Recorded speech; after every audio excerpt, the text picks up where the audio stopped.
Dear students, previous class में हम लोग क्लास 10 मैथ्स का एक्सरसाइज 5.4 का क्वेश्चन नंबर 1 और 2 सॉल्व किए थे। आज हम लोग सॉल्व करेंगे question number 3 of chapter 5 exercise 5.4 class 10 maths. And question number 3 is a ladder has rungs 25 centimetre apart, यानी एक सीढ़ी के पास जो रंग्स है यानी स्टेप्स जो है वह एक दूसरे से 25 सेंटीमीटर डिस्टेंस पर है। The rungs decrease uniformly in length from 45 centimetre at bottom to 25 centimetre at the top. जो रंग्स यानी स्टेप्स जो है वह एक दूसरे से जो उसका लेंथ है डिक्रीज कर रहा है, और जो डिक्रीज हो रहा है वो सेम रेट से हो रहा है। इसका मीनिंग यह हुआ कि फर्स्ट स्टेप से सेकेंड स्टेप जितना कम है, थर्ड स्टेप सेकेंड स्टेप से उतना ही कम है, और इसी तरह जो डिक्रीज होने का रेट है वो सेम कम होते जा रहा है प्रत्येक स्टेप। और इस तरह जो फर्स्ट स्टेप है उसका लेंथ है 45 सेंटीमीटर और लास्ट स्टेप जो है उसका लेंथ है 25 centimetre. If the top and bottom rungs are 2.5 metre apart, कह रहा है कि जो टॉप जो है स्टेप और बॉटम का जो स्टेप है इन दोनों के बीच का जो डिस्टेंस है वह है 2.5 metre. What is the length of the wood required for the rungs, यानी टोटल ये स्टेप्स बनाने में कितने लकड़ी की आवश्यकता हुई ये आपको फाइंड करना है। तो सबसे पहले जो इसमें गिवन है उसको हम लोग यहाँ पर लिखेंगे। जो फर्स्ट स्टेप है उसका लेंथ है 45, तो यह हो जाएगा 45 सेंटीमीटर। लास्ट स्टेप जो है वह 25 सेंटीमीटर यानी एल से हम लास्ट टर्म को डिनोट करेंगे, तो एल इक्वल टू हो जाएगा 25 सेंटीमीटर। अब यहाँ पर जो नंबर ऑफ स्टेप्स है, नंबर ऑफ स्टेप्स जो कि एन से हम डिनोट करेंगे, तो नंबर ऑफ स्टेप्स यानी यहाँ से यहाँ तक कितने स्टेप्स हुए इसको हम लोग कैलकुलेट करेंगे। तो फर्स्ट से लास्ट के बीच का जो डिस्टेंस है 2.5 है, और दो जो लगातार स्टेप है उसके बीच का डिस्टेंस है 25 सेंटीमीटर। तो नंबर ऑफ स्टेप्स है यानी टोटल स्टेप जो होगा 2.5 मीटर को हम सेंटीमीटर बदलेंगे तो 250 होगा, और दो स्टेप के बीच का डिस्टेंस है उससे हम 25 से डिवाइड करेंगे और 1 ऐड करेंगे। 1 ऐड क्यों किए इसको हम समझ लेते हैं। अब यहाँ पर देखिए इन दोनों के बीच का डिस्टेंस 25 सेंटीमीटर है और इन दोनों के बीच का भी 25 सेंटीमीटर सेम डिस्टेंस पर है। तो यहाँ से यहाँ तक का जो डिस्टेंस हुआ 25 प्लस 25 तो 50 हुआ। 50 को जब हम 25 से डिवाइड करेंगे तो रिजल्ट आएगा 2। तो यह जो 2 हुआ वह 2 गैप हुआ, लेकिन इस 2 गैप में जो नंबर ऑफ स्टेप्स जो है 1 2 3 हो गया, तो इसमें हम 1 ऐड करेंगे। कितना हो गया 3। इसी तरह है जब एक स्टेप यहाँ पर और हम लेते हैं तो 1 2 3 4 इन चारों स्टेप के बीच का जो डिस्टेंस हुआ 25 प्लस 25 प्लस 25 कितना हुआ 75, और 75 को जब हम दो स्टेप के बीच के डिस्टेंस यानी 25 से डिवाइड करते हैं तो रिजल्ट आया कितना 3, और 3 ये गैप हुआ, ये 3 गैप हुआ। लेकिन जब स्टेप्स हमें लिखना होगा तो यहाँ 4 स्टेप है, इसलिए यहाँ पर हम 1 ऐड कर देंगे। तो कंक्लूजन क्या हुआ कि फर्स्ट स्टेप से लास्ट स्टेप के बीच का जो डिस्टेंस है उस डिस्टेंस को दो स्टेप के बीच का डिस्टेंस से जब हम डिवाइड करते हैं तो हमें मिलता है नंबर ऑफ गैप्स, और जब स्टेप निकालना हो तो इसमें हम 1 ऐड कर देते हैं तो नंबर ऑफ स्टेप्स हमें मिल जाता है। तो यहाँ पर हम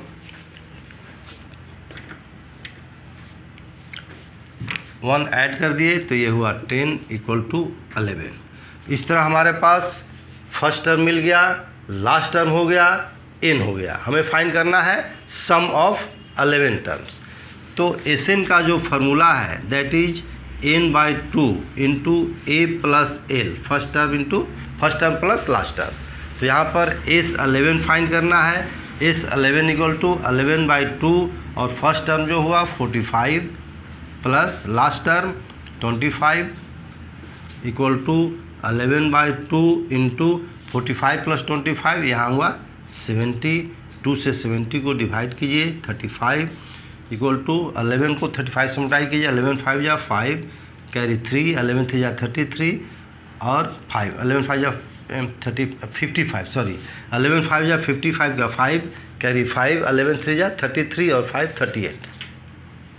तो ये हो गया 385 सेंटीमीटर, जो कि आपका रिक्वायर्ड आंसर हुआ। यानी 11 जो स्टेप्स है उस स्टेप्स का जो लेंथ हुआ वह हुआ 385 सेंटीमीटर। इतना ही लकड़ी की आपको ज़रूरत होगी। तो इस तरह क्वेश्चन 3 फिनिश हुआ। Now we shall solve question number 4।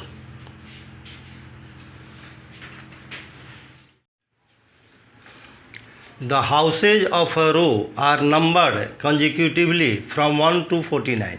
यानी एक रो में 49 हाउसेज है जिस पर नंबर जो है 1 से लेकर 49 तक है।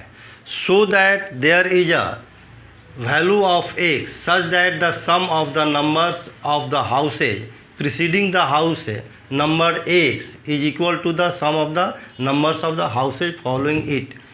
आपको शो करना है कि उस 1 से लेके 49 तक जो हाउसेज है उसके बीच में एक ऐसा हाउस है जिसका नंबर यदि x सपोज कर लिया जाए, तो उस x नंबर वाले हाउस के पहले जितने घर हैं उन सभी घरों का नंबर का सम उस x नंबर वाले हाउस के बाद जितने घर हैं उस सभी घरों का नंबर का सम इक्वल है। ये आपको प्रूफ करना है कि ऐसा कोई एक हाउस है उस 49 1 से लेकर 49 हाउस के बीच में। Find this value of x। अब आपको यह भी बताना है कि वह x जो है वह किस नंबर का घर है, यानी x का वैल्यू क्या है। तो सबसे पहले जो नंबर है उसको हम देखते हैं 1 से लेकर 1 2 3 4 5 से लेकर 49 नंबर तक। तो यह जो घर पर जो नंबर लिखा हुआ है तो इसमें 1 से लेकर 49 तक लगातार नंबर है। तो यह नंबर जो है नेचुरली यह है क्या है एपी में है, जिसका फर्स्ट नंबर जो है वह 1 है और कॉमन डिफरेंस जो है second term minus first term यानी 2 - 1 = 1। अब आपको यहाँ पर थिंक करना है कि इसके बीच में कहीं एक x नंबर वाला घर है। अब आपको यह नंबर फाइंड करना है। तो पहले हम देखेंगे कि x नंबर वाला जो घर है इसके पहले जितने हाउसेज हैं तो कितने हाउसेज होंगे। यहाँ मान लीजिए कि 15 है, पहले हम नंबर लेकर चलते हैं 15। यदि मान लीजिए कोई 15 एक नंबर वाला घर है तो उस 15 से पहले कितने घर होंगे। तो 15 से पहले कितने घर होंगे 15 - 1। इसी तरह 15 के बदले यदि x नंबर लिखा हुआ है तो x के पहले कितने हाउसेज होंगे, हम बोलेंगे कि x - 1 हाउसेज है। तो इन सभी नंबर का जो सम होगा, तो जब x - 1 हाउसेज है तो इनका जो सम होगा वह हो जाएगा x - 1, क्योंकि इन टर्म्स का सम लिखते हैं हम SN। उसी तरह x - 1 टर्म है, जब यहाँ पर x मान लीजिए यहाँ तो 15 हम लिखे हैं लेकिन क्वेश्चन के अनुसार यहाँ क्या है x है, तो x के पहले कितने हाउसेज हैं x - 1। तो उन सभी हाउसेज का यानी सभी नंबर्स का सम जो होगा वह हो जाएगा x - 1। अब इसके बाद x के बाद जो हाउस है वह टोटल हाउस कितना है 49। तो इसके बाद जितने हाउस हैं उसका नंबर का सम फाइंड करना है। तो इस तरह का किसी एपी में लास्ट से कुछ टर्म्स का सम फाइंड करना हो तो हम क्या करते हैं, टोटल सम में से जहां से फाइंड करना है उसके पहले वाले टर्म्स का सम माइनस करते हैं। जैसे मान लीजिए कि 1 2 3 4 5 6 7 टर्म्स हैं, लास्ट 3 टर्म्स का सम हमें फाइंड करना है। ध्यान से देखिए, लास्ट 3 टर्म्स का सम फाइंड करना है। तो इसका सम फाइंड करने के लिए टोटल टर्म्स कितने हैं 7, तो इनका सम कितना हो जाएगा S7। और इस S7 में से जो जहाँ से हमें सम फाइंड करना है उसके पहले वाले यानी 4 से लेकर 1 तक यानी 4 टर्म्स का सम माइनस कर देंगे। तो S7 - S4 का मीनिंग हुआ कि 7 टर्म्स में के सम से 4 टर्म्स का सम माइनस करते हैं तो लास्ट 3 टर्म्स का सम मिल जाता है। उसी तरह x के बाद वाले टर्म्स का सम फाइंड करना है तो टोटल टर्म्स का सम क्या होगा S49। और इसमें से इसको माइनस कर देंगे, माइनस एस एक्स यानी एक्स टर्म का सम, तो हमें इसके बाद जितने टर्म्स हैं उसका सम मिल जाएगा। तो total S49 minus S x equal to इसके बाद वाले टर्म्स का सम। अब अकॉर्डिंग टू क्वेश्चन कह रहा है कि यह जो इसके पहले और बाद वाला जो टर्म्स का सम है वो आपस में इक्वल है, तो यह हो जाएगा इक्वल। अब हमें इन दोनों का या दोनों जो LHS और RHS है इसका हम फार्मूला से वैल्यू पुट करेंगे, तो हमें x में इक्वेशन होगा और उसको सॉल्व करके हम x का वैल्यू आसानी से फाइंड कर सकते हैं। तो x-1 का वैल्यू क्या होगा, सबसे पहले Sn का जो वैल्यू लिखते हैं हम, क्या होता है n/2 और 2a plus n-1 into D. तो इसके हेल्प से हम x-1 निकालेंगे, तो n के जगह x-1 है, फार्मूला में होता है n/2, यहाँ होगा x-1/2। इसके बाद 2a, तो 2 इंटू a है 1 प्लस n-1, n के जगह x-1 है, x-1 -1 इंटू डी, तो जो d है वह है 1 इक्वल टू S49, तो ये हो जाएगा 49/2, 2a 2 into 1 plus 49 minus 1 into D 1। S x का फार्मूला क्या हो जाएगा, तो Sn के फार्मूला पर इसको सेट करेंगे, क्या हो जाएगा, पहले यहाँ लिखिए minus x/2 2 into 1 plus x-1 into 1। अब इसको सॉल्व करना है, और x-1/2 2 प्लस x-1 x-2 यहाँ ब्रैकेट दे दिए इक्वल टू 49/2 और ये हो गया 2 प्लस 48 माइनस x/2, ये हो गया आपका 2 प्लस x-1, ये 2 कैंसिल हो जाएगा और x से मल्टीप्लाई कर दिए, x² minus x/2 equal to 49/2 into 50 minus x/2 और ये हो गया x+1।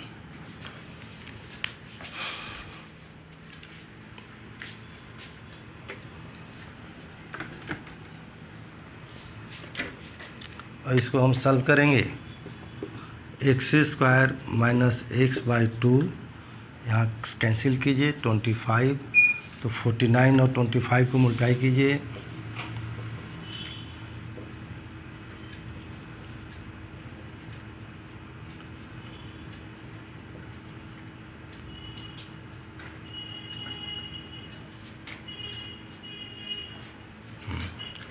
$1225, ये हो जाएगा 1225 माइनस इसको मल्टीप्लाई कीजिए, ये हो जाएगा x² प्लस x/2। इसको LHS में लाइए, x² minus x/2 plus x² plus x/2 equal to 1225।